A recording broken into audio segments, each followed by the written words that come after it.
What's up people, it's me again. In today's video we are going to take a look at the Cheburkov Scout, which is a very clean and elegant Russian knife. I don't know what's with the Russians and these kinds of designs, but they seem to do a lot of these flippers that are really simple, elegant, nice but slightly aggressive drop points. And you can see that in Cheburkovs, you can see it in Sienkiewicz designs, and you certainly see it in the Cheburkov Scout. So yeah, this is a very almost vanilla-like flipper, large flipper, and yeah, I think it's a great simple design. It works in a lot of ways. Actually, let's take a look at some other knives to see where this knife kind of fits into. This is a Sienkiewicz CT. You can see some similarities in the overall profile, although I think the Sienkiewicz usually are a little bit more aggressive looking. And I bring out the Sebenza because this is roughly the same quality. Maybe it used to be the same price category. I'm not sure how the prices are now, but for the longest time these Cheburkovs were around the same price as a Sebenza, maybe a little bit less. Actually, for a long time they were a lot less, because yeah, before the inflation and everything, Cheburkovs were really nicely priced on the European market. I sold a lot of my Cheburkovs. In fact, this is my last one that I haven't sold yet. And you know, the prices went up so much, and especially the availability on these is very bad now.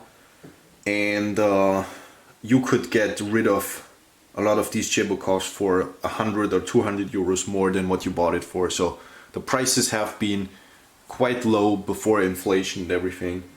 And yeah, what you get here is a really high quality knife of high quality materials. You can see that it is a big knife. It has 4 inches of blade length, and overall I think it's like that's like a 22 centimeter knife, so it's almost like a Recon 1 in the overall size, but in the carrying factor, if you close it, it's really compact actually. And you can see that if you hold it up next to a Sebenza. So this is like, oh, you can't even see that. My bad. So this has the same carrying profile, and I think a very similar weight to a Sebenza, but it is a bigger knife. You can see if you open it up and hold cutting edge to cutting edge that the Scout has a lot more cutting edge and also a bigger blade length, but it is a almost similar carrying profile. And I think the reason for that is that the Sebenza has the pivot further back and this one has the pivot far up in the front, so they can get more blade into a smaller frame. I showed you the M48 recently, and this one does that even more, so that the pivot is further up to the sides of the scale or to the end of the scales, and you get a lot more blade in a much smaller compact handle. So yeah, but both of these knives are not bad. The M48 is kind of extreme-ish in that way, that it fits a lot of knife in a handle that is a lot smaller than you would think it is. And yeah, but the Scout is certainly not a bad knife in terms of its carryability. You can see it's even smaller than the CT from the 04, what's it called again? 0452 CF. Yeah, let's compare these two as well, since we have it out here. I think the CT has slightly more cutting edge here. Yeah. The weight on this guy is 119 grams, which is 4.3 ounces. That's the lightweight version, so there is a heavier version that's not milled out on the inside like this is. As you can see, there are a lot of pockets on the inside, deeply and aggressively milled all of that titanium away. So this is a very lightweight knife for the size. I think the heavier version will come in over 5 ounces, since this is a full tie knife. I haven't seen this in another configuration than just with titanium block side and show side. There might be different handle versions out there. I don't know that. I've only seen that they have different colors. They have like the grays and the bluish, and this is the bronze anodizing, which is very interesting. I think it looks really good. It ages well. You can see mine is a little bit scratched up. The bronze on the pivot is definitely rubbing off, because I've used this quite a bit in the past. I'm not using it too much anymore now, but I've used it a lot. You can see my pocket clip is scratched up. It's a titanium pocket clip, obviously. I don't like these milled tie clips. I think they don't work as well as like spring clips, but yeah, it's nice and compact. If you carry it in your pocket, it's very hard to notice that knife, even though it's not a full deep carry, but the clip is so small and everything tucks away very nicely. And yeah, you can see the screw that holds the clip is also one of the body screws, so you only have 3 screws here to disassemble this knife.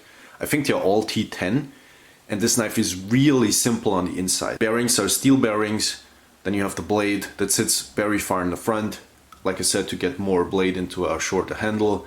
And apart from that, that's it. That's the milling on the inside to reduce the weight, and there is nothing else. So it's a very simple construction in a sense, even though it is a flipper, which are usually more complicated, but it is reduced in a sense that it has nothing that it don't really need. Yeah, you can see there is an over travel stop slash steel insert for the blade. Yeah, like I said, it's an over travel stop as well. It's hidden on the inside, so you can't push the frame lock too far over, which is a good thing. These come in really early when you buy them. They are usually like this, which is scary early lockup, and over time they were in, but it's still an early lockup after all these years. This was built in 2018, and I bought it I think like a month after it was built. And yeah, blade centering is still perfect, the action is perfect, the lockup unbelievably tight. Everything is really tight on these knives. There's zero up and down, side to side blade play. I think that's the case with a lot of these high-end knives like the Medfords, Chris Reeves, Cheburkovs. You pay a lot more, but you get a knife that's lasting really long. It's really simple on the inside, so everything is done with a really high precision, but there's not a lot to it, so these knives can last for a really long time. And like I said, yeah, with the whole construction, 3 screws that are all the same size, it's really simple, and not a lot of things that can go wrong here over time. I love the milling on the scales. I think it looks like the inside of a clock or something like mechanical to it. And it gives you a little bit more traction, but it's really smooth. Everything is nicely rounded off. There are no sharp corners on this knife, which leads me to the next thing. This knife is really soft to the touch, so everything is rounded off really nicely, and the action is super soft. There is like a detent that's so soft, you barely touch that flipper and it jumps open. I'm not putting any pressure on it right now, and as you can see, the blade kind of wants to fly out there. And it's super quick to close, super drop shotty, while still being really securely locked up, which is it's a good sign in general. If a knife is locked up really securely and still being smooth, it's a hard thing to pull off. But on the negative side here, I would say it is a little bit too soft, this detent. I like the harder detents a little bit better. If you have a detent that makes you feel like you're holding a toy, like the knife is not super soft and everything is kind of a little bit harder and the corners are a little bit sharper, I think that gives me more of the impression, okay, I'm using a tool that's sharp and made to cut things. It's not a fidget spinner. But a lot of people like these softer openings and closings and everything. I can see why this is made like it's made. This Cheburkov Scout, as far as I know, has been made especially for the European market, who prefers a softer detent than the Russian market. So they have sold these with a harder detent in Russia, and then in the Western world they give these a little bit of a softer detent because people like that apparently more here, which is again not the case always, because I certainly prefer the harder detents. But yeah, it is a very interesting experience. If you can have a play with one of these Cheburkovs, they feel very different to everything you have seen here in the Western world, and it's certainly worth checking it out. I'm not sure if I would buy this knife again now that my taste has changed quite a bit. I'm not into the flipper knives too much anymore. I'm not into the soft detent knives anymore. I'm certainly buying a different kind of knife today, but this is in my collection for a long time. 2018, that's like 6 years ago. I've carried it quite a bit. I've worn this at a lot of funerals and weddings and everything, so this is kind of my dressed up knife, if you will.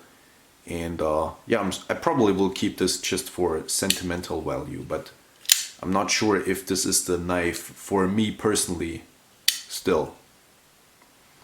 So yeah, let's talk about the steel now. It's the 1016 Zladinox, and it's really hard to find information on that, but I will do my best to talk to you about everything I've found out about the steel. So it consists of two different steels. The first one is 140x18. Sometimes you will see it as 140h18, which is, I think, just because of the Cyrillic alphabet.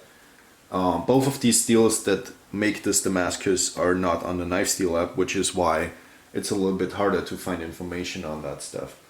The 140x18 consists of a high carbon content, high chromium content, so I think this is the more... It certainly looks like a 440C based steel, but with a higher edge retention, and almost has the carbon content of like XHP, but certainly isn't XHP because XHP is a PM steel and this is a cask steel.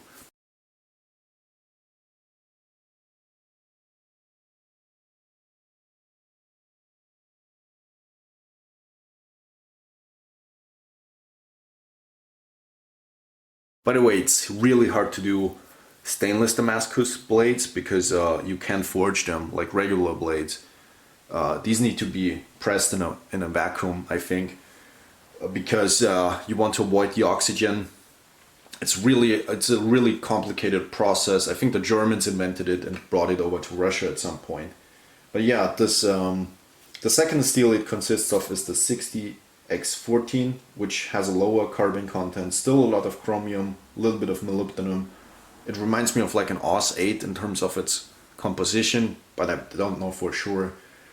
But yeah, certainly the 140x18 is the high edge retention steel, and the other one seems to be their tougher steel, which is usually how you do Damascus. You get a high edge retention and a little bit of a tougher steel that's combinable with the other steel. And where does this steel land in terms of its performance? I think it's performing similar to like a S35VN. It isn't a PM steel, but it's certainly up there with some of the PM steels. I'm not sure if it could ever reach the levels of like XHP and stuff, but it is certainly not bad in its edge retention. It's better than most conventional steels like VG10, D2. It's a little bit higher up there in edge retention, but it's also a little bit worse in terms of its edge toughness. It's not the best as far as I know. If you do the harder cutting, you may experience some micro chipping down the edge. You don't see huge chips with this steel, but you see a lot of tiny little chips. So I would say it's similar in terms of its toughness to like S30V. So it's high edge retention, lower in toughness, high stainlessness, and it's a Damascus, which is, I think, the biggest thing here. It just looks cool, and people like to see Damascus blades. And yeah, it certainly looks cool. This is the wild pattern, so there's different kinds of patterns on these steels, and this is the wild Damascus pattern. Yeah, an interesting blade. You can buy this knife with a lot of other steel variations. They do it in M390, I think Vanadis, Vanax, all that crazy stuff that's out there. And but yeah, a stainless Damascus is certainly something interesting, something different, and like I said, something that's a little bit more difficult to do. And yeah, it certainly looks good and looks elegant. Like I said, this is a really great knife. It's really smooth. It is really high quality. Not sure if I would buy it again today, but yeah, I have it, and I probably keep it as a collection piece. And yeah, like I said, I do not have a lot of Cheburkovs anymore because the soft detents on these knives are not my favorites, to be honest. But yeah, that's it. for this video. Thank you guys for watching, and maybe we see each other in another video. Goodbye, people.